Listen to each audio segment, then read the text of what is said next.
والسلام على سيد المرسلين وعلى آله وأصحابه أجمعين.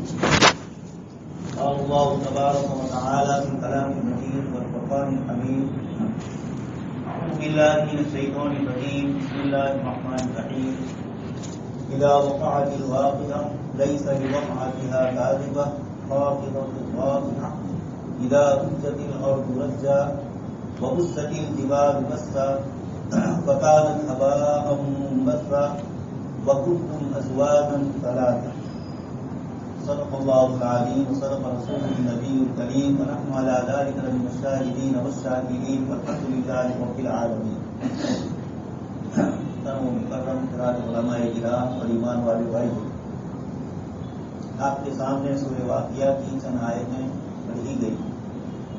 اس صورت میں اللہ تبارک و تعالیٰ نے جن لوگوں نے قیامت کا انکار کیا اور جو یہ کہہ رہے تھے کہ مرنے کے بعد دوبارہ زندگی کیسے ہوگی، اللہ تبارک و تعالیٰ نے ایسے لوگوں کا جواب دینے کے لیے فرمایا کہ وقعت الواقعہ، جب یہ واقع ہونے والی چیز یعنی قیامت واقع ہوگی، لیس لوقعتها کاذبہ، اس کے واقع ہونے میں کوئی جھوٹی بات نہیں ہے، کوئی سچی بات. دوسری جگہ فرمایا الحاقۃ ملحاق، ثابت ہونے والی چیز ثابت ہو. اسی طرح آگے فرمایا خافضۃ رافعہ، جب یہ قیامت آئے گی تو کچھ لوگوں کو پست کر دے گی اور کچھ لوگوں کو بلند کرے گی. جنہوں نے دنیا میں اللہ پاک کی نافرمانی کی، اپنے آپ کو بڑا سمجھا، ایسوں کو وہاں پست کیا جائے. اور جنہوں نے اللہ اور اس کے رسول کی اطاعت کی، اللہ پاک کے احکام کی بجاوری کی، رافعہ ایسوں کو اللہ پاک بلند فرمائے. چاہے دنیا والے ان کو کم تر سمجھتے ہوں، لیکن آخرت میں ان کا مرتبہ اللہ پاک کی یہاں بلندی والا ہے. گویا عزتیں اور ذلتیں وہاں تقسیم ہوگی اور قیامت کا منظر بتلا دے گا کون صحیح عزت والا ہے اور کون صحیح ذلت والا ہے. اذا رجت الارض رجا، اللہ پاک کی طرف سے زمین کو ہلایا جائے. مختلف طریقے سے قرآن کریم نے قیامت کے مناظر کو اپنی معنوں میں ذکر فرمایا. اس جگہ پر بھی اس کو ذکر کیا وبست الجبال بسا، پہاڑ اپنی جگہ سے ہٹائے جائیں گے، ریزے ریزے کر دیے جائیں گے. وَيَسْأَلُونَكَ عَنِ الْجِبَالِ فَقُلْ يَنسِفُهَا رَبِّي نَسْفًا، اللہ پاک اس کو ذرے ذرے کر دیں. فَكَانَتْ هَبَاءً مُنبَثًّا، اسی کو ذکر فرمایا اڑتی ہوئی ہوا کی طرف، اڑتے ہوئے غبار کی طرف. وَكُنتُمْ أَزْوَاجًا ثَلَاثًا، اور اللہ پاک فرماتے ہیں تم انسانوں تم تین جماعتوں میں، تین گروہوں میں تقسیم ہو جاؤ. سورہ رحمان میں بھی اللہ تبارک و تعالیٰ نے تین میں تقسیم کیا. اس میں خاص کر کے اللہ پاک کے جو نیک اور صالح بندے ہیں ان کو آیت کریمہ میں السابقون السابقون سے تعبیر فرمایا. سبقت کرنے والے، نیکیوں میں، اچھے اعمال میں آگے بڑھنے والے، یہ حضرات پہلا نمبر ہے. انبیاء کرام علیہ السلام اور اللہ پاک کے نیک بندے، انہی کے لیے قرآن کریم کی سورہ رحمان میں فرمایا گیا تھا وَلِمَنْ خَافَ مَقَامَ رَبِّهِ جَنَّتَانِ، جو لوگ اللہ تبارک و تعالیٰ کے سامنے کھڑے ہونے سے ڈرتے ہیں ان کے لیے اللہ پاک کی طرف سے دو قسم کی جنتیں ہوگی. ان کی جنت جو ہوگی وہ سونے کی ہوگی. اور آگے اس کے بعد آیت میں فرمایا وَمِن دُونِهِمَا جَنَّتَانِ، دوسرے نمبر کی حدیث شریف میں ہے کہ پہلے والوں کی جنت سونے کی اور سارے برتن بھی وہاں سونے کی. اور دوسرے درجے والے جو لوگ ہوں گے وَمِن دُونِهِمَا جَنَّتَانِ، اصحاب میمنہ اور اصحاب یمین جن کو کہا گیا، جن کے داہنے ہاتھ میں اعمال نامہ دیا جائے گا، جنت والے، یہ دوسرے نمبر کے سابقین سب سے اعلیٰ. اور اصحاب میمنہ جن کو داہنے ہاتھ میں نامہ اعمال دیا جائے، یہ حضرات ان کی جنت جو ہوگی وہ چاندی کی ہوگی اور جو کچھ چیزیں اندر ہوگی وہ سب چاندی کی ہوگی. دونوں جنتوں میں بھی فرق فرمایا، دونوں کی نعمتوں میں بھی اللہ پاک نے عظیم و غریب فرمایا. پہلے والی جنت ہے اس کے اندر انتہائی تر و تازگی اور وہاں کی نہریں بھی جاری ہوگی. دوسری جنت ہے اس کا پانی بھی زیادہ ہی ہوگا لیکن پہلے والی جنت کے مقابلے میں اس کی تر و تازگی اور اس کا سبزی اور سادہ بھی والا ہونا تھوڑا اس کے مقابلے میں کم ہوگا. وہاں فرمایا فیہن قاصرات الطرف، وہاں جو حوریں ہوگی جنت کی، یہ اللہ پاک کی طرف سے قاصرات، یہ اپنے ارادے سے اپنی نگاہوں کو نیچی کرنے والی. اور دوسرے نمبر کی جو جنت فرمائی تو وہ مقصورات بالخیام، یہ جو جنت ہوگی ان کی جو وہاں حوریں ہوگی ان کو اللہ پاک کی طرف سے ان کی نگاہیں نیچی کی جائے گی، مقصورات. اور پہلے والی کی فضیلت ہے کہ یہ قاصرات الطرف، یہ خود ہی اپنے ارادے اور اپنے قصد سے اپنی نگاہوں کو نیچی کرنے والی، یہ پہلا نمبر ہے. اور جن کی نگاہیں نیچی کی گئی، دونوں جنت کی حوریں، دونوں اعلیٰ درجے کی متقی اور پرہیزگار اور دونوں پاک دامن شرم و حیا والی، لیکن دونوں کے درمیان یہ فرق کیا، دونوں کو جو حوریں ملے گی دونوں کے اعمال دنیا میں الگ تھے، تو پھر وہاں جنت کے اندر بھی دونوں کے درمیان فرق رہے گا. یہ سورہ رحمان میں تو اللہ پاک نے یہ جنت والوں کے حساب سے 2 قسمیں کی، اور سورہ واقعہ میں مطلق انسانوں کے اعتبار سے 3 قسمیں کی۔ ایک سابقون، نیکیوں میں آگے بڑھنے والے، دوسرے داخلے اعمال والے جن کے داہنے ہاتھ میں اعمال دیا جائے، اور تیسرا فرمایا وہ اصحاب الشمال ما اصحاب الشمال، وہ لوگ جن کے بائیں ہاتھ میں نام اعمال دیا جائے، اللہ کے گنہگار بندے۔ تینوں کو ذکر کیا، تینوں کی نعمتوں کو بھی سورت میں بھی ذکر فرمایا۔ اللہ پاک نے اولئک المقربون فی جنات النعیم۔ پھر اس کے بعد سورت کے ختم ہونے پر پھر مختصر طور پر ان تینوں کا بھی ذکر فرمایا۔ اس بیچ کے اندر اللہ تبارک تعالیٰ نے اصحاب شمال کا یعنی نافرمان بندوں کا جو ذکر کیا، ان کے لیے جو جہنم کا جو تذکرہ فرمایا ہے آیات کے اندر، فی سموم و حمیم، انتہائی گرم لو ہوگی۔ یہ دنیا کی جو ہم دیکھ رہے ہیں وہاں کی لو اس سے خطرناک ہوگی۔ حمیم انتہائی گرم کھولتا ہوا پانی پیا جائے گا، اور جیسی وہ پیئیں گے اندر کی لکڑیاں جلنے لگے گی، کتنے لگے گی، لیکن موت نہیں آئے گی۔ مسلسل یہ تکلیفیں پریشانیاں آتی رہے گی۔ ذل میں یحموم، سایہ ہوگا، اس سائے کے اندر بھی گرم ہوا ہی آئے گی۔ لا بارد ولا کریم، نہ کوئی ٹھنڈک ہوگی، نہ چین و سکون، امن و عافیت ہوگی۔ انہم کانوا قبل ذلک مترفین، دنیا کے اندر اتراتے تھے، تکبر کرتے تھے، اللہ پاک کا انکار کرتے تھے۔ وکانوا یصرون علی الحنث العظیم، بڑے بڑے گناہوں پر یہ جمے رہتے تھے اور یہ کہتے تھے اذا متنا وكنا ترابا وعظاما فإنا لمبعوثون، کیا جب دنیا میں ہماری موت آ جائے گی، مٹی ہو جائیں گی، ہماری ہڈیاں بوسیدہ ہو جائے گی، فإنا لمبعوثون، کیا دوبارہ ہمیں زندہ کیا جائے گا؟ اور آباؤنا الاولون، ہمیں کچھ نظر نہیں آ رہا ہے، اور نہ ہمارے باپ دادا جو اس سے پہلے مرے ان میں سے کسی کو ہم نے دیکھا کہ واپس آئے ہوں۔ اللہ پاک اس کا جواب دیتے ہیں قل ان الاولین والآخرین لمجموعون الی میقات یوم معلوم، آپ کہہ دیجئے کہ قیامت کے دن سارے اگلے اور پچھلے سب کے سب لمجموعون، سب کو جمع کیا جائے گا۔ ثم انکم ایھا الضالون المکذبون لآکلون من شجر من زقوم، پھر اے جہنمیوں تمہیں زقوم کا گوہر کا درخت، کانٹے دار درخت کھلایا جائے گا۔ فمالئون منہ البطون، جس سے تم اپنے پیٹ کو بھرو گے۔ فشاربون علیہ من الحمیم، یہ گوہر کا درخت یہ بھی نہ اگلتے بنے گا نہ نگلتے بنے گا، انتہائی پریشانی ہوگی۔ اللہ پاک نے یہ سارے مناظر جنت اور جہنم کے ذکر کی۔ حضرت مولانا سید ابو الحسن علی الندوی رحمۃ اللہ علیہ ایک مرتبہ حضرت مولانا شاہ وسیع اللہ رحمۃ اللہ علیہ کی خدمت میں پہنچے، کہیں بیان کے لیے جا رہے تھے، مفکر اسلام، اور حضرت مولانا شاہ وسیع اللہ رحمۃ اللہ علیہ نے پوچھا مولانا آپ کس پر بیان کریں، کوئی موضوع ہوگا، عنوان ہوگا؟ حضرت نے اس کو ذکر کیا، فرمایا کہ نہیں، جنت اور جہنم کا بیان کیا، اس لیے کہ اللہ پاک نے قرآن کریم میں کثرت سے جنت اور جہنم کا ذکر کیا تاکہ جنت کی طلب پیدا ہو اور جہنم کے خوف سے آدمی گناہ سے بچ جائے۔ تو یہ اللہ تبارک تعالیٰ نے سورہ واقعہ میں نام ہی واقعہ، ایسی چیز جو بالکل 100% پکی اور سچی واقع ہونے والی، یعنی آیات میں جو اللہ پاک نے نعمتیں ذکر کی وہ بھی جنتیوں کو ملے گی، اور جو اللہ پاک نے نقمتیں اور جو اللہ پاک کی طرف سے عذاب کی شکلیں ذکر کی یہ بھی یقیناً واقع ہوگی، اس میں کوئی شک نہیں ہوگی۔ تو فشاربون علیہ من الحمیم، کھائیں گے پیٹ کے اندر گوہر کا درخت، ان شجرۃ الزقوم طعام الاثیم کالمہل یغلی فی البطون، کالمہل یغلی فی البطون، پیٹ کے اندر یہ پریشان کرے گی۔ روایتوں میں آتا ہے تکنیاں جل جائے گی، فشاربون، اور تکنیاں باہر نکل آئے گی، لیکن موت واقع ہونے والی نہیں، مسلسل تکلیف رہے گی۔ فی عمل ممددہ، اس میں بارے میں ایک چھوٹی سی صورت میں فرمایا جہنم کے اندر پہاڑ ہوں گے آگ کے، اور چڑھا اس کو کہا جائے گا کہ چڑھو اس کو، اور وہ چڑھیں گے، ہاتھ رکھیں گے، انتہائی سخت گرم ہوں گے، ہاتھ جھلس جائیں گے، چمڑیاں اس کی یوم تبدل الارض غیر الارض، زمین بھی بدل جائے گی، اور تمہاری ان کی چمڑیاں جہنمیوں کی 13ویں پارے اللہ پاک فرماتے ہیں یہ سب جلسا لیا جائے گا، یہ سب کا سب کالا ہو جائے گا لیکن موت نہیں آئے گی۔ یہاں بھی فرمایا فشاربون شرب الہیم، انتہائی سخت پیاس لگی ہوگی، اور گلے میں جو گوہر کا درخت کھایا ہوگا وہ اٹکا ہوا ہوگا، تو پسوکے اس کے اندر آ رہے ہیں۔ ایسے موقع پر جیسے پیاسا اونٹ ہوتا ہے اور یہ پانی کے گاج کے اوپر پینے کے لیے دوڑتا ہے، یہ جہنمی جہنم کے اس پانی کے پینے کے لیے ایسے ہی دوڑیں گے۔ فشاربون شرب الہیم، اور اسی طرح طلب اور لذت سے پینے کی چاہت ہوگی، لیکن یہ پانی گرم کھولتا ہوا ہوگا۔ ھذا نزلهم یوم الدین، اللہ پاک فرماتے ہیں یہ قیامت کے دن ان کی مہمانی ہوگی، یہ اللہ پاک کی طرف سے دھمکانے کے لیے فرمایا۔ جہاں جنتیوں کے لیے کہا گیا نزلا من غفور رحیم، وہاں بھی نزول آیا مہمانی، لیکن ان کی مہمانی شاندار ہوگی اور ان کی مہمانی اس طرح ہوگی۔ آگے اللہ پاک فرماتے ہیں یہ سب کیوں ہوگا؟ نحن خلقناکم فلولا تصدقون، اے انسانوں ہم نے ہی تمہیں پیدا کیا لیکن تم ہماری آخرت کی تصدیق نہیں کرتے ہو، مرنے کے بعد کی زندگی کا یقین نہیں کرتے ہو، ایک اللہ کی الوہیت اور خدائیت اور اس کی واحدیت کو مانتے نہیں۔ اب انسان کو اللہ پاک کی صورت کے اندر عجیب و غریب مناظر ذکر فرماتے ہیں کہ انسان کو اپنے اوپر دیکھو، افرأیتم ما تمنون، جب ماں اور باپ ملتے ہیں، مرد اور عورت ملتے ہیں اور یہ پانی عورت کی رحمداری میں جمع ہوتا ہے،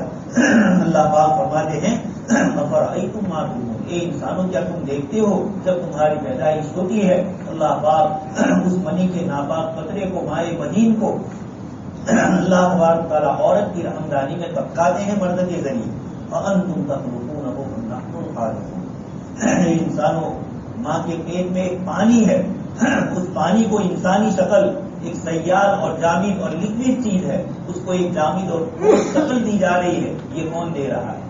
اس سیال مادے کے اوپر کون تصویر بناتا ہے؟ ماں کی رحمداری کے اندر، یہ ارحام کے اندر تصویریں بنانا، شکلیں اور صورتیں بنانا۔ سورہ آل عمران کے پہلے رکوع میں اللہ پاک نے فرمایا هو الذی یصورکم فی الارحام،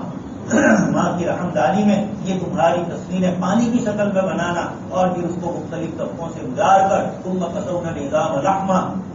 فتبارک اللہ احسن الخالقین، وہ اللہ ہے جو پانی سے لے کر ہڈی، یہ گوشت اور لوتے اور یہ سب کو جمع کرتے ہیں اور ایک زندہ انسانی شکل اللہ پاک دیتے ہیں۔ نحن قدرنا بینکم الموت، وہی خدا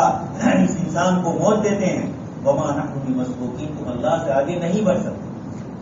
دنیا میں لوگ کہیں چھٹک جاتے ہیں، جیلوں سے بھاگ جاتے ہیں اور نہ معلوم کیا کیا شکلیں اپنے آپ کو بچانے کی کرتے ہیں، وہاں اس طرح نہیں ہوگا۔ ہر چہار سمت سے سراغ توہا، ایک آیت میں اللہ پاک نے فرمایا جہنم کو ہر چہار سمت سے فرشتوں نے گھیر لیا ہے، کوئی ادھر ادھر چھٹک نہیں سکے گا وہاں۔ الا نبدل امثالکم وننسیکم فیما لا تعلمون، تمہارے جیسے انسان کتنے ہم بنائیں، وننسیکم فیما لا تعلمون، اور تم جانتے نہیں ہو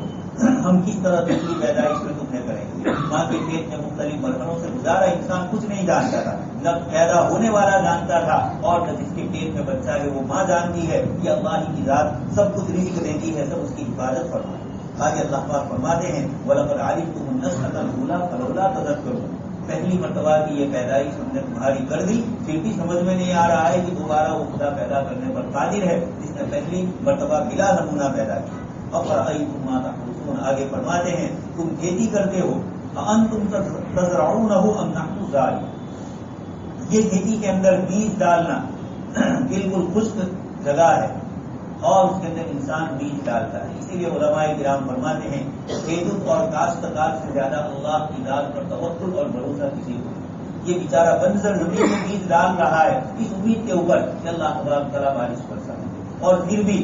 کھیتی کے پکنے تک کے مختلف مرحلوں میں بارش کا محتاج، گرمی کا محتاج، سردی کا محتاج، اور زیادہ بارش ہو گئی تو پریشان، کم ہوئی تو پریشان، اچانک کوئی اللہ پاک کی طرف سے ببول آ گیا، کھیتی تیار ہے، ابھی دیکھ لیا آپ نے بالکل مارچ اور اپریل کے مہینے میں شمالی گجرات کے اندر تیرو اور دوسری چیزیں پک رہی ہے اور ایسے موقع پر بارش آئی۔ ایک کاشتکار، اللہ پاک فرماتے تمہاری کھیتی کو کون بچاتا ہے، کون حفاظت کرتا ہے؟ 4 سے 5 سال پہلے بارش کم ہوئی، ایک صاحب کاشتکار ہے بڑے، میں نے ان کو پوچھا کیا حال ہوا، انہوں نے کہا بارش تو کم ہوئی لیکن اللہ پاک نے زمین کے اندر ایسی نمو اور ایسی زمین کے اندر گیلا پن پیدا کر دیا کہ خود عجیب و غریب انداز سے کھیتی ہمارے اندازے سے زیادہ بڑھتی، یہ اللہ پاک کا نظام ہے۔ زیادہ بارش ہو تو بھی کیا، کم ہو تو بھی اللہ تبارک تعالیٰ کس طریقے سے کاشتکاروں کو پوچھیے، شروع میں اندازہ نہیں ہوا اور کھیتی پکتے پکتے اللہ پاک نے زیادہ کھیتی دے، اناج اور غلہ زیادہ دے، قیمتیں زیادہ آ گئی، عجیب و غریب، یہ سب اللہ پاک کا نظام ہوتا ہے۔ اللہ پاک فرماتے ہیں یہ بیج جو زمین میں تم نے ڈالا اس کو تم اگاتے ہو یا ہم اگاتے ہیں، لَوْ نَشَاءُ لَجَعَلْنَاهُ حُطَامًا فَظَلْتُمْ تَفَكَّهُونَ، اگر ہم چاہیں تو سخت آندھی آ جائے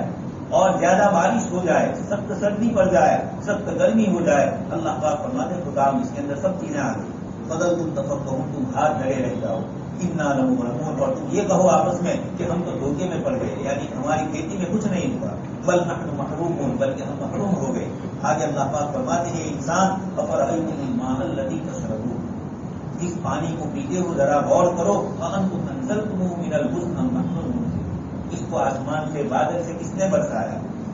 ام نحن المنزلون، تم نے اس کو برسایا ہم نے برسایا، لو نشاء جعلناه أجاجا فلولا تشكرون، عجیب و غریب اللہ پاک فرماتے ہیں اگر اس کو ہم کھارا کر دیتے تو کون ہے تمہاری فیکٹریاں اور فلٹر والی مشینریاں کہ وہ اس پانی کو میٹھا کرتے؟ ہم نحن المنزلون، ہم نے ہی پانی کو اتارا اور ہم نے ہی اس کو میٹھا بنایا۔ اسی لیے حدیث شریف میں دعا ہے الحمدللہ الذی سقانی عذبا فراتا برحمتہ ولم یجعلہ ملحا اجاجا بذنوبہ، کہ تمام تعریف اس اللہ کے لیے سقانی عذبا فراتا، جب آدمی پانی پیے تو پانی پیتے وقت کی یہ دعا طبرانی میں امام طبرانی رحمۃ اللہ علیہ نے آپ سے اللہ رسول کی نقل فرمائی کہ تمام تعریف اس اللہ کے لیے جس نے سقانی عذبا فراتا، مجھے میٹھا اور خوشگوار پانی کروا نہیں دیا، میٹھا پانی دیا، سقانی عذبا فراتا، اور اللہ پاک کی طرف سے کیسا عجیب و غریب پیاس بجھانے والا، ولم یجعلہ ملحا اجاجا، اس کو کھارا نہیں بنایا، اجاج کروا نہیں بنایا، فی ذنوبنا، ہمارے گناہوں کے سبب، ہمارے گناہوں کا سبب تو یہی تھا کہ اللہ تبارک تعالیٰ اس پانی کو بھی کھارا کر۔ آگے ایک اور آیت میں سورہ تبارک میں اخیری آیت اللہ پاک نے فرمایا ان اصبح ماؤکم غورا فمن یأتیکم بماء معین، اگر اللہ پاک تمہارے پانی کو زمین کے اندر کر دے، 200 300 500 600 فٹ راجستھان میں 600 فٹ نیچے جاتے ہیں تب جا کے پانی ملتا ہے، ہمارے یہاں اللہ پاک 100 150 میں نیچے دے دیتے ہیں، کچھ علاقے ایسے ہیں کہ جہاں 20-25 فٹ کے نیچے اللہ پاک پانی دے دیتے ہیں، کہیں کھودا زمین میں قبر کھودتے ہیں اور پانی نکلتا ہے، یہ اللہ تبارک تعالیٰ کی طرف سے الگ الگ جگہ پر ہے۔ اللہ پاک فرماتے ہیں یہ پانی ہماری کتنی بڑی نعمت، یہ انسان کو ایک پانی کا قطرے کا محتاج، تو ایک روٹی کے ٹکڑے کا محتاج، روٹی کا ٹکڑا اور اناج اور غلہ یہ ہمارے پاس آتا ہے، کن کن مرحلوں سے گزر کر روٹی ہمارے پاس آتی ہے۔ حضرت مولانا علی میاں نقوی رحمۃ اللہ علیہ نے عربی میں کتاب لکھی ہے قراءۃ الراشدہ، اور اس کے اندر انہوں نے ایک سبق لکھا ہے جس کے اندر لکھا روٹی پوچھتی ہے میں تیرے پاس کہاں سے آتی ہوں، کیسے آئی، پورا روٹی کا قصہ آپ نے نقل کیا۔ اللہ پاک انہی کو یہاں اشارے میں فرما رہے کہ یہ غذا تجھے کس طریقے سے مل رہی، افرأیتم النار التی تورون، یہ جو آگ جلاتے ہو روشن کرتے ہو یہ گیس اور یہ کیروسین اور یہ ساری جتنی چیزیں نئی نئی جو کچھ بھی ہے آگ ہی ہے، سب اللہ پاک ہی کا نظام ہے، زمین میں بھی اللہ پاک نے رکھا تھا، پہلے زمانے کے انسانوں کے پاس مشینریاں نہیں تھی، معلوم نہیں تھا، اللہ پاک نے ہمارے زمانے میں یہ گیس اور یہ ساری چیزیں پیدا فرمائی۔ اللہ تبارک تعالیٰ فرماتی یہ ساری آگ اور یہ ساری روشنیاں اور یہ ساری بجلی کے کنبے یہ کس نے دی؟ انتم انشأتم شجرتها ام نحن المنشئون، اس کے درختوں کو تم نے اگایا یا ہم نے اگایا؟ نحن جعلناها تذکرۃ ومتاعا للمقوین، مسافروں کے لیے مقیم لوگوں کے لیے سفر کے اندر یہ درخت فائدہ مند ہوتے ہیں، پھل بھی دیتے ہیں، سایہ بھی دیتے ہیں، لکڑی کے لیے بھی کام آتے ہیں، کھانے پینے اور غذائیت کے کام بھی آتے ہیں، یہ سب اللہ پاک فرماتے ہیں فسبح باسم ربک العظیم، یہ اسی اللہ اور اسی پروردگار اعلیٰ کی یہ ساری نعمتیں ہیں۔ اس لیے اللہ تبارک تعالیٰ آگے فرماتے ہیں انسانوں کو کہ تم کہاں جا رہے ہو، انہ لقرآن کریم فی کتاب مکنون لا یمسہ الا المطہرون، اس قرآن کی عظمت کو سمجھو، فلا اقسم بمواقع النجوم، اللہ پاک قسم کھا رہے ہیں، لا یہاں ظاہر ہے، اللہ پاک فرماتے ہیں ستاروں کی طلوع اور غروب ہونے کی جو جگہیں ہیں اللہ تبارک تعالیٰ اس کی قسمیں کھا رہے ہیں، اور خود فرماتے ہیں انہ لقسم عظیم لو تعلمون، اگر تم جانو یہ اللہ پاک کی طرف سے بہت بڑی قسم ہے۔ اور کیا ہے آگے یہ قسم کھانے کے بعد اللہ پاک نے جو چیز ذکر فرمائی، جواب قسم دنیا میں بھی ہوتا ہے، ایک آدمی قسم کھاتا ہے کیوں؟ اپنی کوئی بات پکی کرنے کے لیے، اللہ پاک بھی قسم کھا رہے ہیں اور آگے اپنی ہی قسم کو بہت بڑی فرما ہے، اللہ پاک کو محتاج بھی اور ضرورت نہیں تھی کسی قسم کی، لیکن اللہ پاک آنے والے مضمون کو اہم بتلانے کے لیے فرماتے ہیں انہ لقرآن کریم، یہ انسانوں یہ اللہ پاک کی طرف سے معزز قرآن معزز فرشتے لے کر آئے، معزز نبی کے ذریعے آیا اور کریم ذات کی طرف سے آیا، ما غرک بربک الکریم، یہ سب کریم ہی کریم فی کتاب مکنون، لوح محفوظ میں اللہ پاک نے اس کو ہر قسم کے شر سے، ہر قسم کی وہاں اس قرآن کریم تک پہنچنے کی باطل طاقتوں سے اللہ پاک نے وہاں بھی محفوظ رکھا اور دنیا میں بھی محفوظ رکھا۔ اللہ پاک نے چیلنج فرما دیا اور اس چیلنج کے مطابق دنیا کتنی کروٹیں لیتی رہے، لوگ قرآن کریم میں کتنی تبدیلی کرنا چاہے، لیکن آپ سن چکے ہیں واقعات، اللہ تبارک تعالیٰ نے اس کو ایسے محفوظ رکھا کہ ہر قسم کی شر اور فتنے سے محفوظ، چھوٹا سا بچہ بھی دیکھ رہے ہیں تراویح کے اندر، ایک حافظ صاحب ہے جس کو بیچارے کو کوئی نہیں پوچھ رہا ہے، لیکن تراویح میں وہ پیچھے سے نکالے گا، غلطی نکالے گا، اور غلطی ہوگی تو اس کی غلطی کو لینا ہوگا۔ یہ اللہ پاک نے اپنے کلام کی برکتیں اور عظمتیں رکھی۔ حضرت عمر رضی اللہ عنہ فرماتے تھے نحن قوم اعزنا اللہ بالاسلام، کہ ہم بدو قوم تھی، عرب کے اوپر کوئی حکومت کرنے کے لیے تیار نہیں تھا کہ ان پر حکومت کون کرے۔ ایران اور روم کی سلطنتیں ان کی بارڈر پر آ کے رک جاتی تھی، یہ لوگ وہاں حکومت نہیں کرتے تھے کہ ایسوں پر کون اجل لوگوں پر حکومت کرے۔ اللہ پاک نے ان کو ان ایک رسول بھیجے جناب نبی اکرم صلی اللہ علیہ وسلم کو، اور ان کو لوگوں کا سردار بنا دیا۔ تبھی تو رستم پوچھ رہا ہے کہ کیسے آئے تم لوگ، اور صحابی جواب دیتے ہیں ہم نے آئے اللہ تعالی، اللہ نے دیا۔ حضرت عمر اپنے دور خلافت کے اندر ایک جگہ پر جا کر کھڑے رہتے تھے اور روتے تھے، اور یہ کہتے تھے کہ میں یہاں اونٹ چرانے آتا تھا، مجھے اونٹ چراتے آتا نہیں تھا۔ میرے والد خطاب یہ کہتے تھے کہ تو دنیا میں کیا کرے گا، تجھے بکریاں اور اونٹ چراتے نہیں آتے۔ اور اللہ پاک نے آج لاکھوں انسانوں کا مربی بنایا۔ اللہ پاک نے 10 لاکھ مربع یعنی اسکوائر مائل، 10 لاکھ مربع میل کی حکومت حضرت عمر رضی اللہ عنہ کے ماتحت کی۔ آپ کے دور خلافت میں اتنی بڑی سلطنت، اللہ پاک نے آپ کو والی بنایا، اور آپ نے یہ فرمایا کہ دریائے دجلہ کے اس کنارے اگر کوئی ایک بکری بھی بھوکی مر جائے گی تو عمر سے سوال ہوگا کہ تیری رعیت میں یہ کیوں۔ اللہ پاک نے اس طریقے کی امن اور سلامتی والی حکومت کی۔ خیر، یہ حضرت عمر فرماتے ہیں نہ ہم قوم، کہ ہم تو مردار قوم کی، اعزنا اللہ بالاسلام۔ دوست اور بزرگوں، آج بھی دنیا میں عزت مل سکتی ہے تو اللہ تبارک تعالیٰ کی اس کلام ہی پر عمل کرنے سے مل سکتی ہے۔ لا یمسہ الا المطہرون، اللہ پاک فرماتے ہیں اس کو چھونے والے پاکیزہ لوگ ہی ہوتے ہیں۔ حضرت امام غزالی رحمۃ اللہ علیہ اس آیت کے ماتحت یہ فرماتے ہیں کہ لا یمسہ الا المطہرون، تو ظاہری حکم فرمایا کہ بے وضو اس کو چھویا نہ جائے، لیکن جب ہمارے بدن کے اعضاء قرآن کے ظاہر سے مل رہے ہیں، یہ تو قرآن کریم کے الفاظ اور قرآن کریم کے نقوش ہے، اصل جو قرآن ہے وہ اللہ پاک کا کلام ہے۔ تو حضرت امام غزالی رحمۃ اللہ علیہ اس کا تعلق سینے سے۔ حضرت امام غزالی رحمۃ اللہ علیہ فرماتے ہیں کہ جب قرآن کے ظاہر کو چھونے کے لیے باوضو ہونا ضروری، ظاہری گندگی سے پاک ہونا ضروری، تو قرآن کے باطن کو حاصل کرنے کے لیے بھی دل کا اندرون کا، ہمارے قلب کا، غیبت سے، چغلی سے، حسد سے، بغض سے، تکبر سے، عناد سے، تحسس سے، تجسس سے، یہ ساری جو چیزیں قرآن کریم کا گزشتہ کل کی تراویح میں جن چیزوں سے ہمیں منع فرمایا، ان سب چیزوں سے ہمارے دل کو پاک کرنا ہوگا، تو اندر سینے کے اندر اللہ تبارک تعالیٰ کا یہ دین اور اللہ پاک کا یہ کلام آئے گا۔ یہ اللہ پاک نے اپنے پاک کلام کی تعریف کرتے ہوئے پھر انسانوں کو تقسیم کیا کہ اللہ پاک کے جو مقربین بندے ہوں گے وہ تو انتہائی اعلیٰ درجے کے روح و ریحان، آرام اور راحت اور سکون کے اندر ہوں۔ وَأَمَّا إِن كَانَ مِنْ أَصْحَابِ الْيَمِينِ، اور جو داہنی جانب والے فَسَلَامٌ لَكَ مِنْ أَصْحَابِ الْيَمِينِ، ان کی بھی اللہ پاک نے سلامتی فرمائی۔ لیکن وَأَمَّا إِن كَانَ مِنَ الْمُكَذِّبِينَ الضَّالِّينَ، جو جھٹلانے والے ہیں، گمراہ ہے، فَنُزُلٌ مِّنْ حَمِيمٍ، گرم کھولتا ہوا پانی ہوگا، وَتَصْلِيَةُ جَحِيمٍ، جہنم کے اندر تپنا ہوگا، سینکنا ہوگا۔ سلیہ یسلا اور چلا یسلی کا معنی ہوتا ہے آگ پر کسی چیز کو تپانا، تو یہ انسانوں کو جہنم کے اندر آگ پہ تپایا جائے گا۔ ان هذا لهو حق الیقین، یہ باتیں نعوذ باللہ بن کر قصہ کہانیاں نہیں ہے، جنت اور جہنم کو پیدا کرنے والی ذات خود اس آیت میں یہ فرما رہی ہے ان هذا لهو حق الیقین، یہ بالکل یقینی اور پکی بات ہے۔ فسبح باسم ربک العظیم، اس لیے جنت میں جانے سے پہلے اللہ پاک کی تسبیح اور تحمید بیان کرو تاکہ وہ پاک ذات آپ کو جنت کی نعمتوں سے سرفراز کرے۔ اس کے بعد والی سورۃ سورہ حدید ہے۔ حدید کا معنی لوہا، چونکہ یہاں اللہ پاک نے ایک آیت کے اندر فرمایا وَأَنزَلْنَا الْحَدِيدَ فِيهِ بَأْسٌ شَدِيدٌ، کہ ہم نے لوہے کو پیدا کیا۔ لوہا ہزاروں اور لاکھوں قسم کی مشینریوں کے لیے رات دن انسان استعمال کرتا ہے، اللہ پاک نے زمین میں سے اس کو نکالا اور انسانوں کے فائدے کے لیے۔ ان آیات میں تھوڑے اشارے ہیں عجیب و غریب، اس لیے کہ یہ سورہ حدید اللہ پاک کی اس میں مادی زندگی کی طرف لگنے والے بھوتکواد اور دنیا کی خواہشات کی طرف اور دنیا کی طلب کے اندر لگنے والوں کو بھی ذکر کیا، اور بالکل دنیا کو چھوڑ کر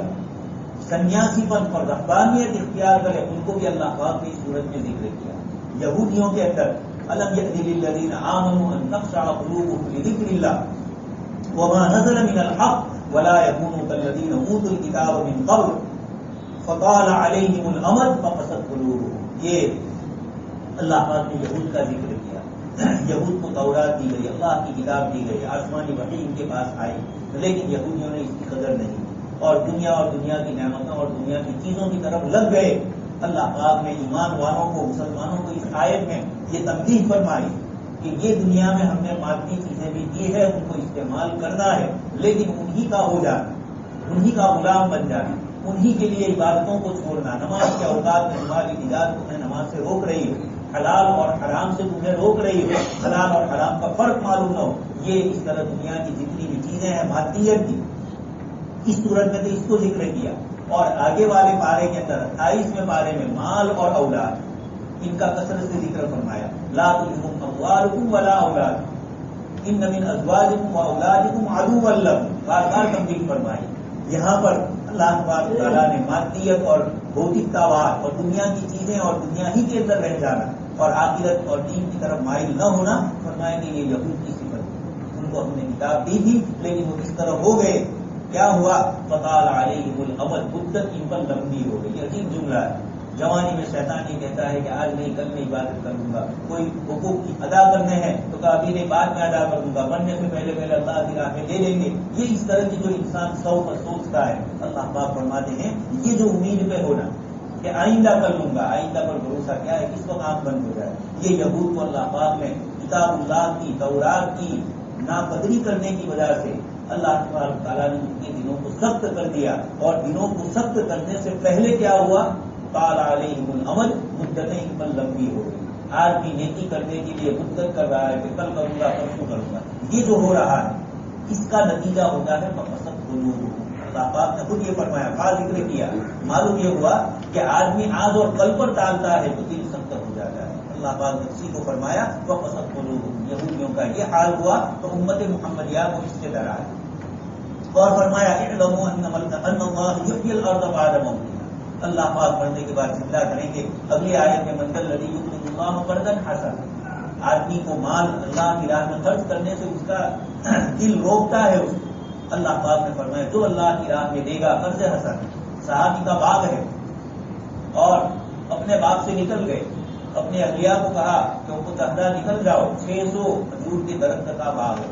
اور یہ آپ صلی اللہ علیہ وسلم کو فرماتے ہیں اللہ کے رسول صلی اللہ علیہ وسلم نے اللہ کے دین کے لیے اللہ کی راہ میں دے دیا، جب اللہ پاک قرض مانگتے ہیں تو میں نے یہ قرض اللہ کو دے دیا۔ آپ صلی اللہ علیہ وسلم کی بیوی تحتا وہ بھی اسی طرح جلدی سے نکلے اور یہ کہا کہ تمہاری تجارت کامیاب ہو گئی، تمہاری عورتیں ہوتی تو کہا پاگل تو نہیں ہو گئے ہو، دماغ ٹھکانے ہے کہ نہیں، اللہ کی راہ میں 600 درخت والا باغ، لیکن یہاں صحابیہ وہ بھی ایسی، وہ یہ فرماتی کہ اللہ کے رسول کہ تمہارا یہ کاروبار اور تمہاری تجارت کبھی کامیاب ہو گئی، تم نے بہت اچھا اللہ پاک سے سودا کیا۔ یہ اللہ پاک نے اس کی طرف اشارہ فرمایا، یہ ایمان والوں کو فرمایا۔ لیکن آگے اللہ تبارک تعالیٰ پھر عیسائیوں کا بھی ذکر کرتے ہیں، دنیا کی حقیقت ذکر کرتے ہوئے کل تراویح میں آیت سن چکے، عجیب و غریب یہ سورہ حدید کی ایک ایک آیت عجیب و غریب انداز میں اللہ پاک نے ذکر فرمائی، دنیا کی پوری حقیقت بتلا دی ہے۔ اعلموا انما الحیات الدنیا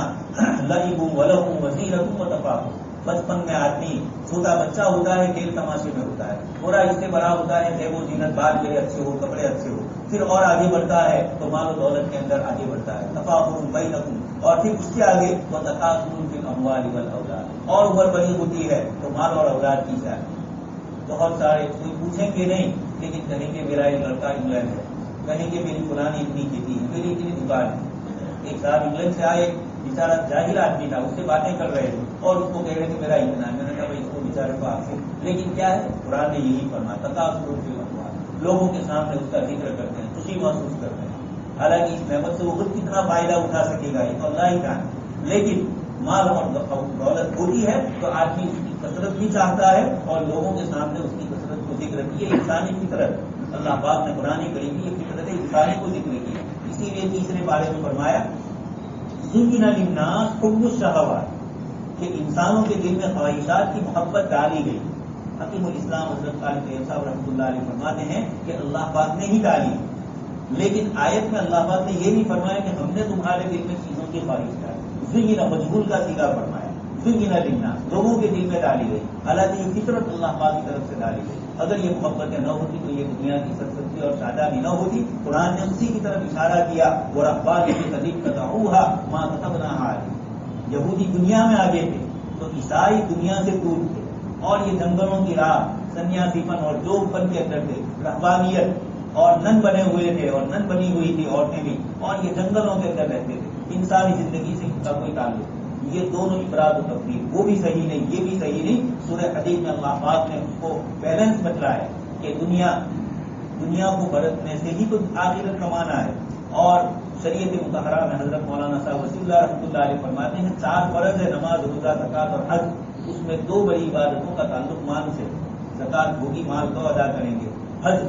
آپ کے پاس استطاعت ہوگی تو ادا کریں گے۔ تو مال بھی اللہ کی نعمت ہے، اس کی نفی رہی ہے، لیکن اس کا بیلنس بتلایا کہ اس کو کس طرح استعمال کرنا ہے۔ حضرت شاہ عبد القادر جیلانی رحمۃ اللہ علیہ اور مولانا روم وغیرہ نے ان حضرات نے مثالوں کے ذریعے سمجھا۔ حضرت مولانا روم رحمۃ اللہ علیہ فرمانے کی کشتی پانی کے اندر ہے،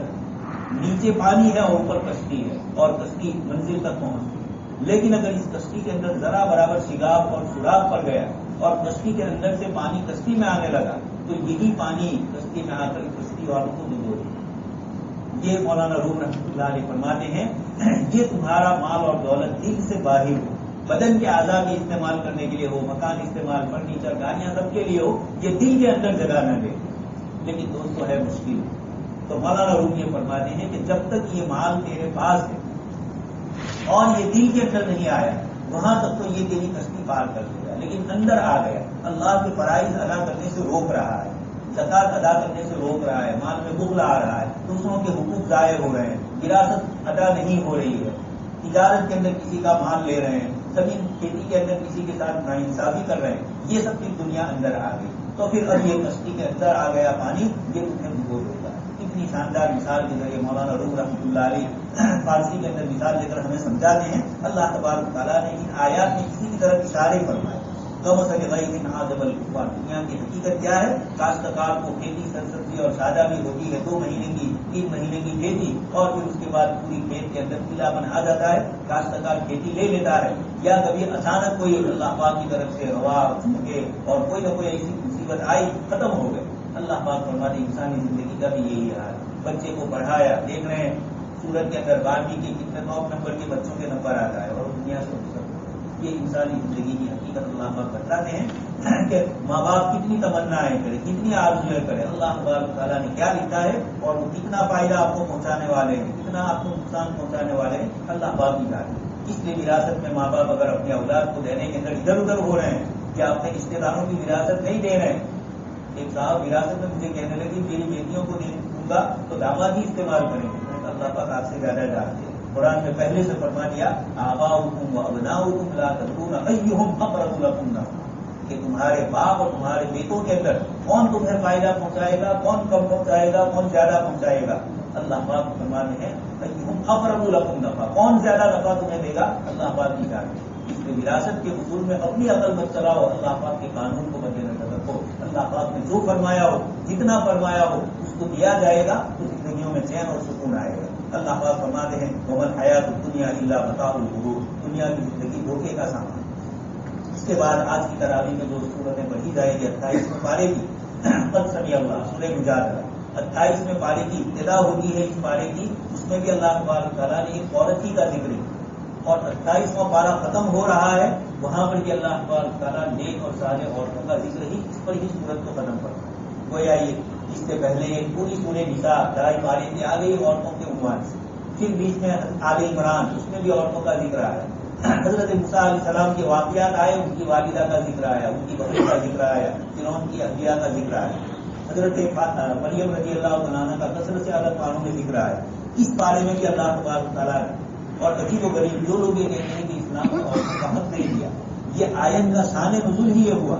کہ ایک مرد نے جاہلیت میں آپ صلی اللہ علیہ وسلم کی تشریف لانے سے پہلے عرب کے اندر یہ دستور تھا، ہمارے یہاں بھی لوگ کبھی بول لیتے ہیں، مسئلے آتے ہیں، انہوں نے اپنی بیوی سے یہ کہا عربی میں انتی علیہ تذری، تو میرے لیے میری ماں کی پشت کی طرح، یعنی ماں جیسے حرام اس طرح تو میرے لیے حرام۔ جاہلیت میں طلاق دینی ہوتی تھی تو ایسا جملہ بولتے تھے، ہمارے یہاں بھی مسئلے آتے ہیں، کبھی کبھار لوگ اس قسم کا ہی جملہ بول دیتے ہیں، یا جیسے شوہر انتی علیہ حرام کہے تو میرے لیے حرام، وہاں بھی وہی مطلب ہوا کہ ماں جیسے حرام، بہن حرام، محرم عورتیں حرام، اس طرح کی تو بھی حرام۔ نیت اگر اس کی یہ ہے تو پھر طلاق پڑ جائے، ہے یہ ہوا کہ ایک مرد نے اپنی بیوی کو اس طرح کرا، عمر زیادہ دونوں کی ہو چکی تھی، بچے بھی ہو چکے تھے، اور اب یہ عورت زمانے کی شریف عورتیں تو شوہروں کو آج بھی چھوڑنا نہیں چاہتی ہے، اب یہ انہوں نے یہ جملہ کہہ دیا۔ آپ صلی اللہ علیہ وسلم پر اس سے پہلے کوئی حکم اللہ پاک کی طرف سے اس مسئلے میں نہیں آیا۔ آپ صلی اللہ علیہ وسلم نے فرمایا کہ اللہ پاک کی طرف سے وحی آئے گی، اس کے مطابق تمہارا جواب دیا جائے گا، لیکن چونکہ اب تک یہی سمجھا گیا کہ اس سے طلاق ہوتی ہے، ابھی تک کوئی فیصلہ میں نہیں کرتا۔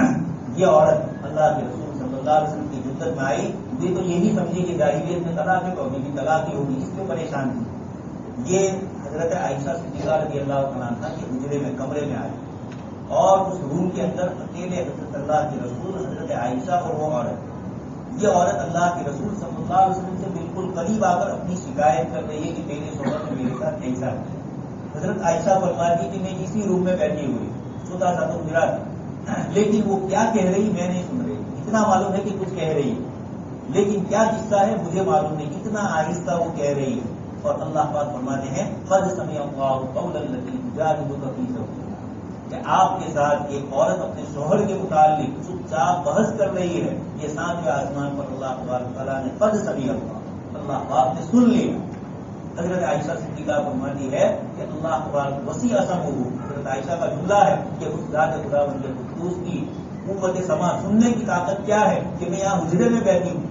اور میں نہیں سن رہی ہوں، اور اللہ تبارک تعالیٰ آیت نازل فرماتے ہیں آپ صلی اللہ علیہ وسلم کو واللہ یسمع تحاورکم، وہ آپ سے چپکے چپکے کہہ رہی ہے، اور اللہ پاک تستکی الی اللہ،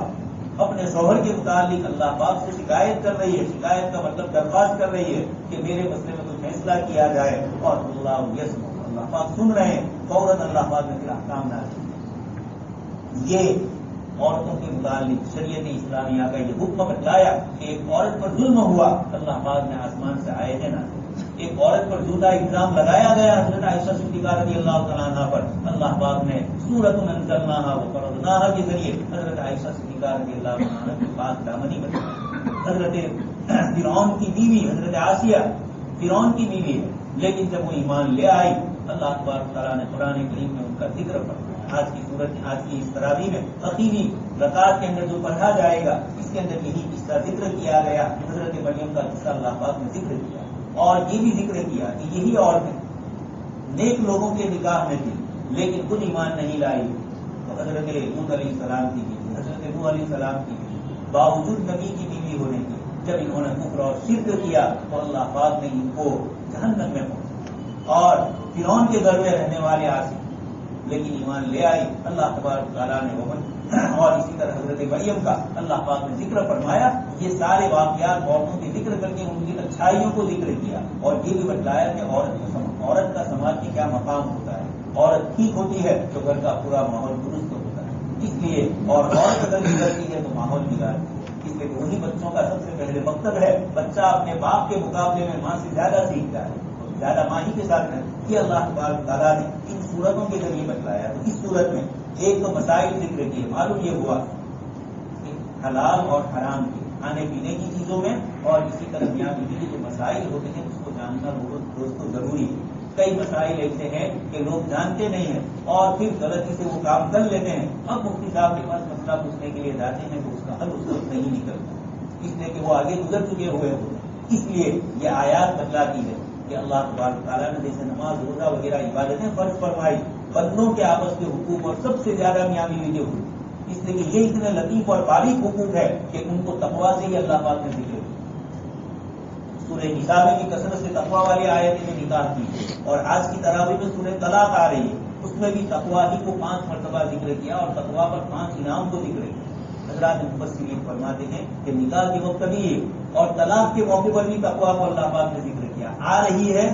اس وقت بھی اس کے ساتھ معاملہ تمہارا اللہ کا خوف ہوگا تو ہی تم عورت کے ساتھ اچھا سلوک کرو گے، ورنہ وہ بیچاری ماں باپ کے گھر سے اگر کچھ کمزوری ہے،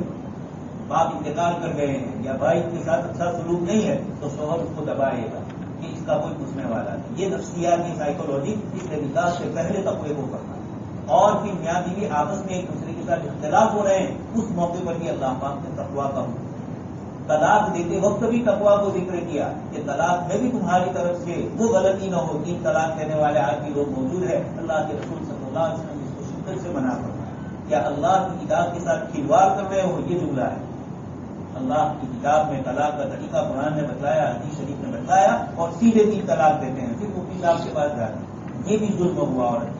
حیض کے دنوں میں طلاق دینا، باقی کے دن میں عجیب و غریب بات ہے، کوئی یہ سمجھے کہ یہ کیا ہے، لیکن اسلام نے ایسی لطیف بات کہی. ہمارے فقہاء کرام نے جب ان مسائل کو ذکر کیا تو اس کے پیچھے جو فلسفہ ہے اور اس کی جو حکمتیں ہیں عجیب و غریب اللہ نے ذکر فرمائی کہ ایک آدمی اپنی عورت کو حیض کے دنوں میں، ناپاکی کے دنوں میں طلاق دے. اب اس کے بعد پھر وہ باقی کے دنوں کے اندر صحبت کرنا چاہتے ہیں. 3 نہیں بھی ہے کیونکہ ہمارے یہاں تو عموماً 3 ہوگی، اس لیے بہت سے مسئلے لوگوں کو سمجھ میں نہیں آئے. شریعت مطہرہ میں تو 1 ہے، 2 ہے، اور پھر اس کے بعد اس سے پہلے بھی مرحلے ہیں آپس کے سارے. تو اللہ تبارک تعالیٰ نے تقویٰ کا حکم فرمایا کہ جو متقی ہوگا، رات کی تنہائی میں بھی جس کو اللہ کا خوف ہوگا، وہ اپنی بیوی کے ساتھ انصاف کرے گا. ورنہ تو کہیں نہ کہیں شوہر اپنی بیوی کو بلیک میلنگ کرے گا، استحصال کرے گا، اس کا کہیں نہ کہیں رکتی رب ہوگی تو اس کو ستائے گا. اسی طرح عورت بھی اپنے شوہر کی کوئی کمزوری ہے تو اس کی بنیاد پر اس کو ستائے گی، اس کو پریشان کرے گی. اللہ پاک نے فرمایا اگر طلاق ہو رہی ہے، دونوں ایک دوسرے سے جدا ہو رہے ہو تو اطمینان اور سکون کے ساتھ ہوتا ہو، کوئی جھگڑا اور کوئی چیز نہ ہو. شوہروں کو بھی حکم فرمایا، عورت کو بھی فرمایا، اور ان آیتوں میں فرمایا وَمَن يَتَّقِ اللَّهَ يَجْعَل لَّهُ مَخْرَجًا. عورت کے معاملے میں، طلاق کے مسئلے میں مرد اور عورت دونوں کو کہا گیا جو اللہ سے ڈر کر صحیح فیصلے پر آئے گا، اللہ پاک اس کے لیے راہ آسان کرے. شوہر کو بھی اچھی بیوی مل جائے گی، بیوی کو بھی اللہ پاک اچھا انتظام کر دیں گے شوہر. یہ سارے اشارے ہیں ان آیات میں اللہ پاک کی طرف سے. تو تقوی کو بار بار ذکر کیا. سورہ مجادلہ اس صورت میں اللہ تبارک تعالیٰ نے اس مسئلے کو ذکر کیا، پھر آگے اس کے کفارے کو بھی ذکر کیا. آگے اس کے بعد سے اس صورت کا تعلق مدینہ منورہ سے، منافقین کی شرارت تھی. مسلمان جب اس کے پاس سے گزرتے تو جان بوجھ کر ایک منافق دوسرے منافق کے کان میں کوئی بات کہتے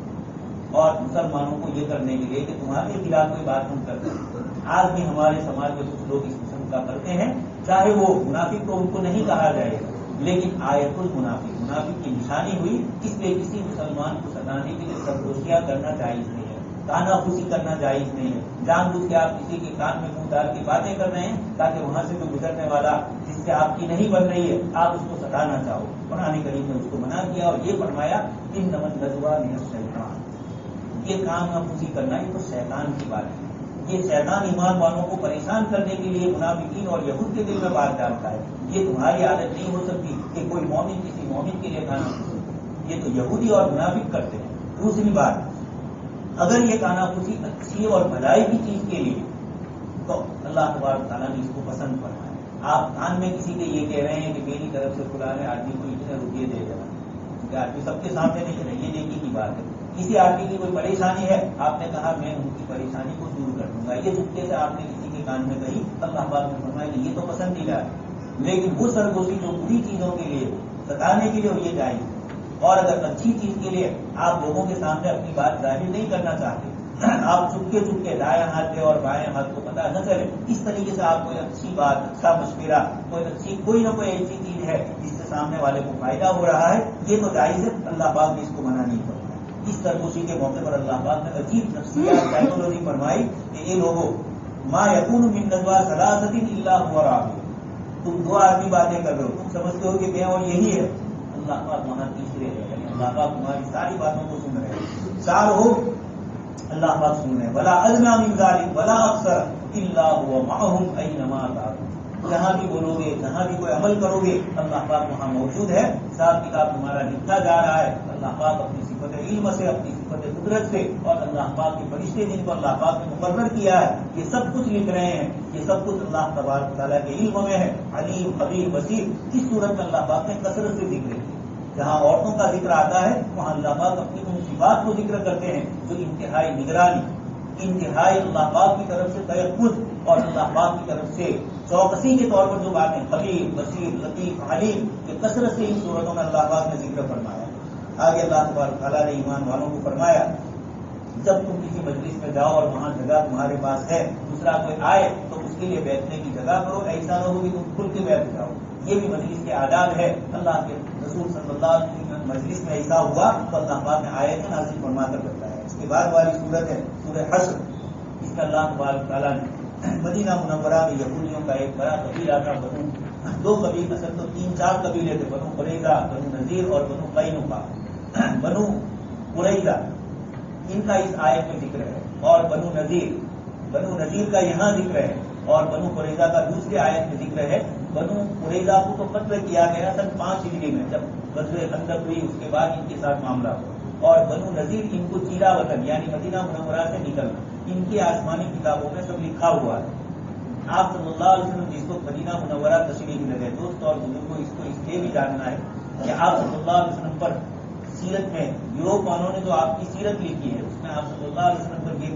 یہ بنو قریظہ کے ساتھ جو معاملہ ہو اور بنو نذیر کے ساتھ، اس معاملے کو ان لوگوں نے اٹھایا۔ اللہ پاک کا شکر ہے کہ اللہ پاک نے کچھ یوروپین مستشرقین مورخین یوروپ کے ہی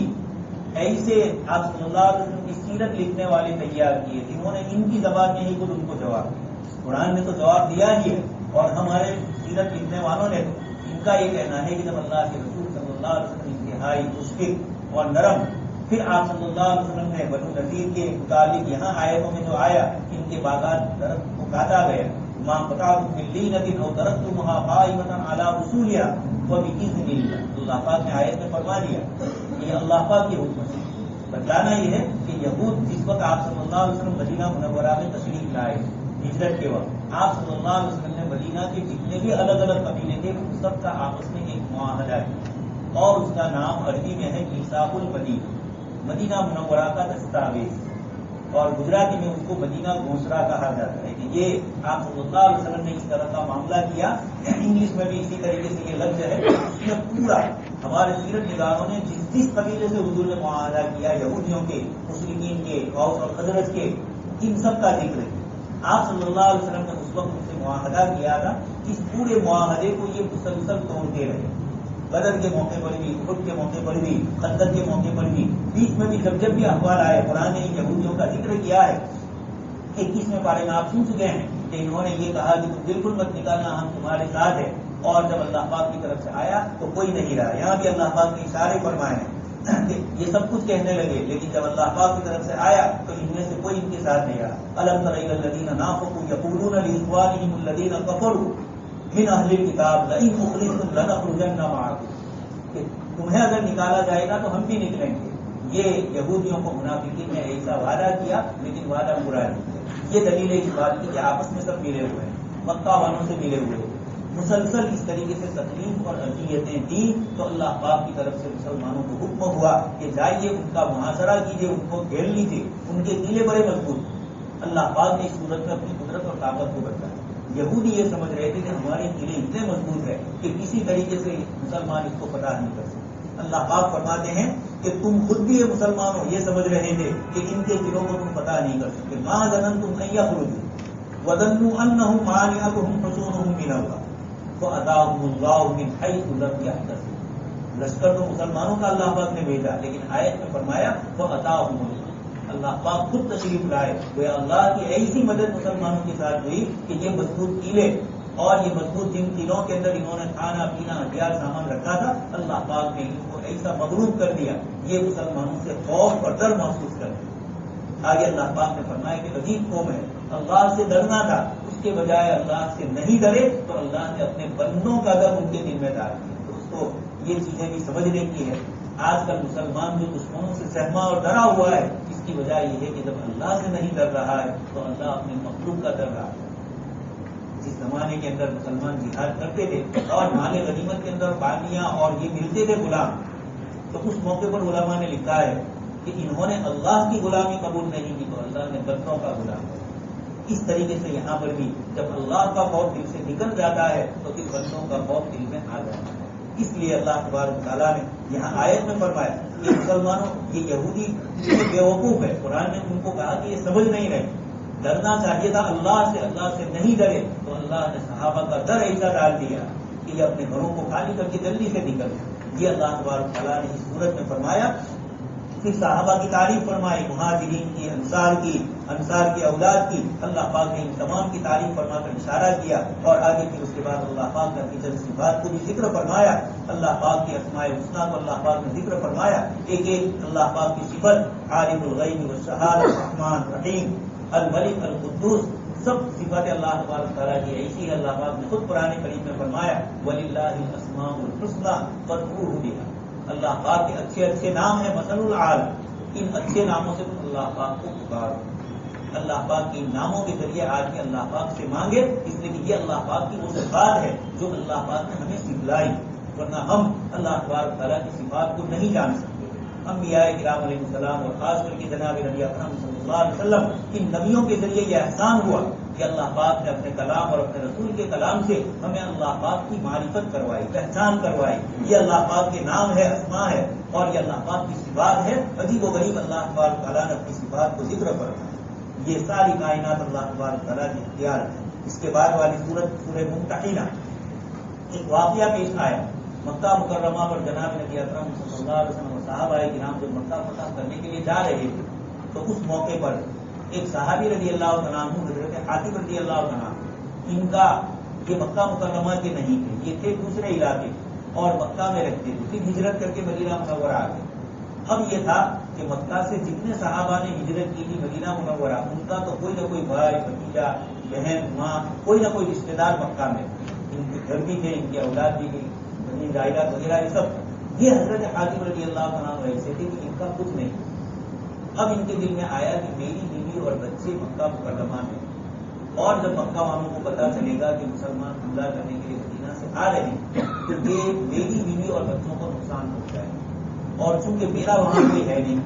اس لیے مجھے میرے بیوی بچوں کو کون بچائے گا؟ دوسرے مسلمانوں کی بیوی بچوں کو تو ان کے رشتے دار بچائیں گے، میرے بیوی بچوں کو کون بچائے گا؟ اس لیے ان کے دل میں آیا کہ اللہ پاک نے آپ صلی اللہ علیہ وسلم کے لیے فتح نہیں کی ہے، وہ تو ہو کر رہے گی، لیکن میں اپنے بچاؤ کے لیے کر لوں کہ چھوٹا سا خط لکھ دوں مکہ والوں کے نام، تاکہ جب ان کے پاس یہ خط پہنچے تو ان کے اوپر میرا احسان ہو جائے اور وہ میرے بیوی بچوں کو نہ ستائے. دوستو صحابہ کرام کی تربیت اور تعلیم اللہ پاک خود فرماتے ہیں اللہ پاک کو یہ پسند نہیں آتی. آپ صلی اللہ علیہ وسلم کو اللہ پاک نے وحی کے ذریعے بتلا دیا کہ ایک عورت جا رہی ہے مکہ مکرمہ، آپ بھیجیے روضۃ الخوف ایک جگہ ہے وہاں آپ بھیجیے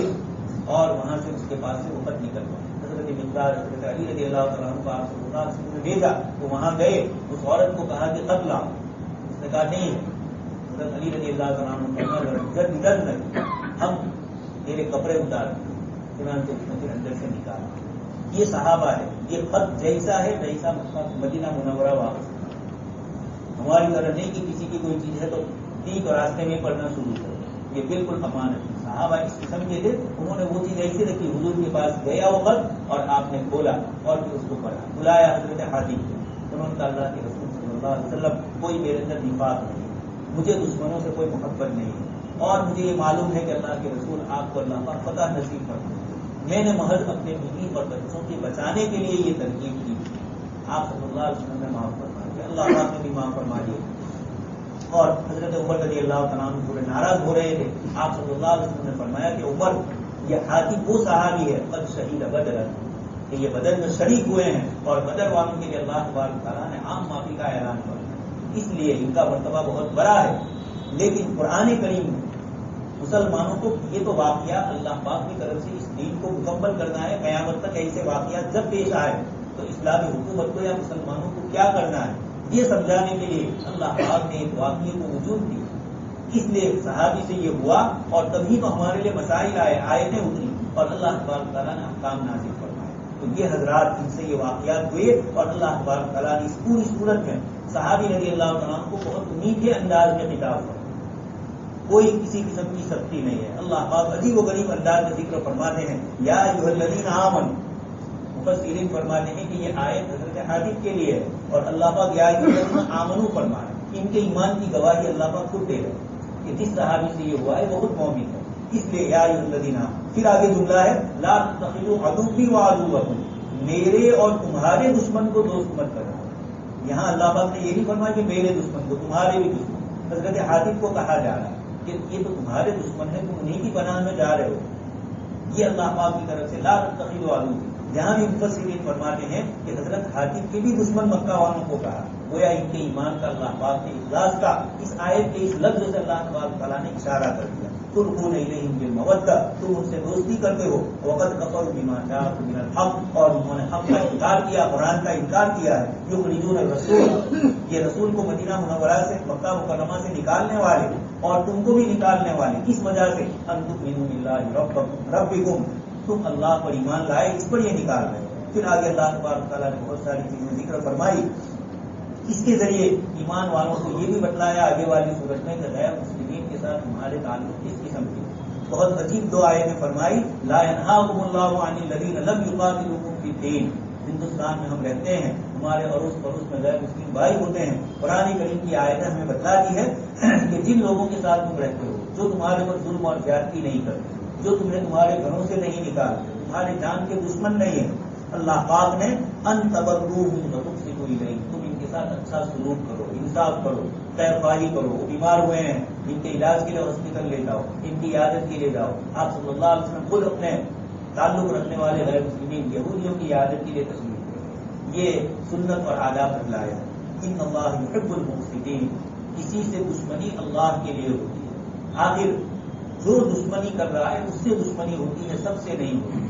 یہ ہمیں مسلمانوں کو بھی سمجھنا ہے۔ ہندوستان میں چند لوگ ہیں شرارت، آپ نے دیکھ لیا یہ 2-3 واقعے ہوئے الیکشن کے نتیجے کے بعد، اور پورے ملک میں اس کی مخالفت ہوئی، یہ نئی اللہ پاک کی طرف سے ڈالا گیا، حالانکہ پورا 100% جانتے ہیں کہ ان کی ووٹنگ اور ان کے فیصد سارے ادھر پڑے ہوئے، جتنے پارلیمنٹ کے ممبر مسلمان جیت کے آئے یہ سب ان کی ووٹ پر آئے، اور 50% سے اوپر ووٹ مسلمانوں کے ایک ہی طرف ہے، لیکن اس کے باوجود اللہ تبارک تعالیٰ نے ان کو اکثریت دی اور ان کے دل میں یہ بات ڈالی کہ حکومت کرنی ہے تو کیسی کرنی ہے، اور اتنا زیادہ جو ہوا اس کے نتیجے کے اندر واقعات غلط ہوئے، شرارت کرنے والے کرتے رہیں گے، یہ تو قیامت تک اللہ پاک نے ہمیں چیلنج فرمایا ہے، لَتُبْلَوُنَّ فِي أَمْوَالِكُمْ وَأَنفُسِكُمْ، تمہارے جان مال تمہاری عزتوں پر حملے ہوں گے، یہ تو نبیوں کی سنتیں ہیں، یہ کوئی بے عزتیاں نہیں ہے۔ اصل تصور جو ہم لوگوں نے کیا کہ مسلمان کو مارا تھا یہ ذلتی نہیں، یہ تو نبیوں کی سنت ہے، یہ اللہ پاک کو پسند ہے، اگر اللہ پاک کو پسند نہ ہوتی تو طائف میں اپنے حبیب پاک صلی اللہ علیہ وسلم کو پتھروں سے اللہ پاک کیوں زخمی کرتا ہے؟ یہ اللہ پاک کو اتنا اپنا دین محبوب ہے، کل قیامت کے لیے نبی یہ کہیں گے کہ آپ کے دین کے لیے میں نہیں کیا، تو ایک مسلمان بھی یہ کہے گا کہ میری ٹوپی اس لیے پھینکی گئی، مجھے اس لیے ستایا گیا کہ اللہ پاک میں تیرا مانتا ہوں۔ یہ تو جنت کمانے کے ذریعے ہے، یہ تو اللہ پاک سے محبت کے پورے سرٹیفکیٹ ہے کہ یہی تو محبتیں تھی جس کی بنیاد پر یہ کیا گیا، وما نقموا منهم الا ان يؤمنوا بالله العزيز، لیکن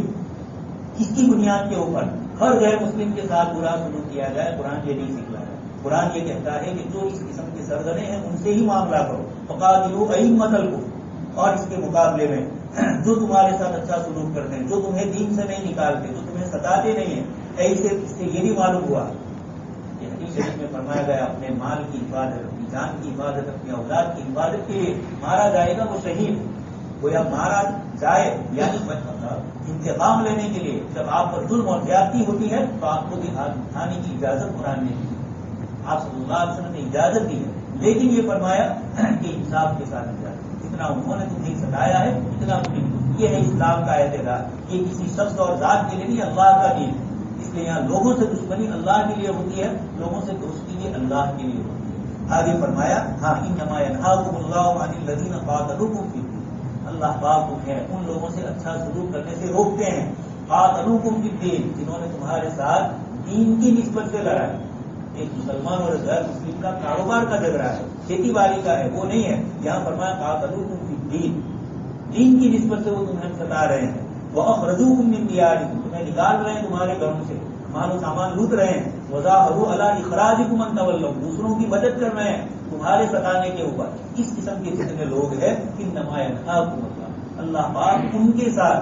دوستی کرنے سے تمہیں منع کرتا ہے، ایسے لوگوں کے ساتھ اچھا سلوک کرنے سے منع کیا گیا، اس لیے کہ ان سے اچھا سلوک ایمان والوں کو نقصان پہنچانے کا ذریعہ بنتا ہے۔ دوستوں اور بزرگوں، یہ سارے اصول اور آداب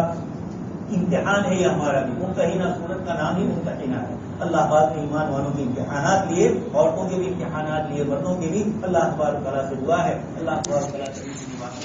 عمل کرنے کی توفیق نصیب فرمائے، آمین وآخر دعوانا